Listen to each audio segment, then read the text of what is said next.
Баршаңызға қайырлы күн достар, менің каналыма қош келдіңіздер. Бүгін сіздерге жабыспай, езілмей, жыртылмай, сочный болып шығатын мантының қамырын қалай дұрыс жаю керектігін көрсететін боламын. Видеоны асықпай, толықтай барлығын айтып түсіндіріп кетемін. Сондықтан міндетті түрде соңына дейін қарап, менің арнама тіркелмеген болсаңыз тіркеліп, жанындағы қоңырауша белгісін басып қойды ұмытпаңыздар.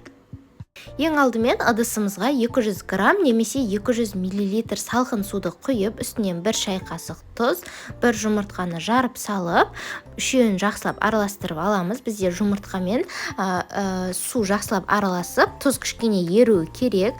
Одан кейін ғана барып, ұнды, міндетті түрде 500 грамм ұнды осындай електің көмегімен өткізіп саламыз.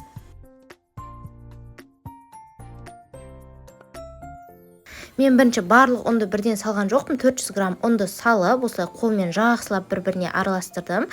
Кейіннен үстінен кішкене ұн қоса отыра қамырды илеп алатын боламыз. Бізде қамырымыз қолға жабыспайтын, кішкене қаттылау қамыр шығу керек. Ыдыста қалып қойған астындағы ұнның барлығын бір-біріне қосып, осылай қолдың көмегімен жақсылап басып илесеңіздер, біздің қамырымыз барлығы бір-біріне жабысып, өте әдемі болады. Енді дайын болған қамырымызды салафанға салып, 15 минутқа тындырып қоятын боламыз. 15 минуттан кейін алып, тағы да бір жақсылап илеп, тағы да 5 минутқа қалдырып қойсаңыздар болады. Сонда біздің қамырымыздың июі қанып, жаюға өте оңай болады. Енді қамырымыз жайып бастаймыз. Астына және бетіне кішкене ұн себемізде міндетті түрде бірінші осылай 2 жұдырықтың қолмен жақсылап басып шығамыз. Бұл бізде қамырымыздың дөңгелек әдемі болып жаюына көмектеседі. Одан кейін оқтаудың көмегімен 4 шетінен видеодағыдай бірінші басып шығамыз. 5-шісінде ғана барып, ортасынан жақсылап жүргіземіз де. Одан кейін қамырымызды оқтауға орап, бірінші кішкене қалыңдау болғандықтан күшімізді салып жаятын боламыз. Ал одан кейін сәл үлкейгеннен кейін барып, 2 шетін ғана қамырды баспай, ақырындап ортасына күш салмай жаятын боламыз. Сонда біздің қамырымыздың 2 шеті қалың, ортасы жұқа болып қалмайды.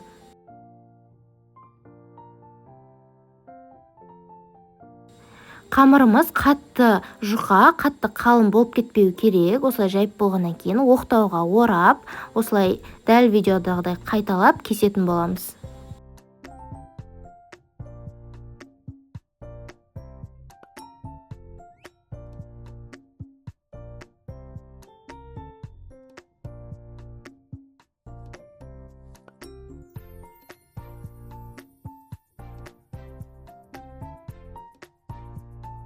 Мен қамырды осылай 5 бармақтың өлшемімен өлшеп аламын.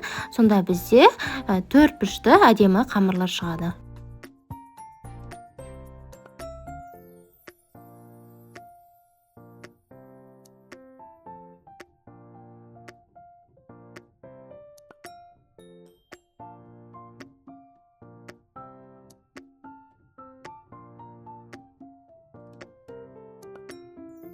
Салмасына тартылған ет, пияз, картошканы майдалап турап, үстінен тұз, бұрыш, қызыл бұрыш қосып, ең соңында мантылерімізді түйетін кезде ғана барып, үстінен 2 ас қасық сұйық май қосып, барлығын қолмен жақсылап араластырамыз. Өздеріңізге ұнайтын кез келген нәрсемен ауыстыра берсеңіздер болады. Асқабақ қосып жасасаңыздар да өте әдемі шығады.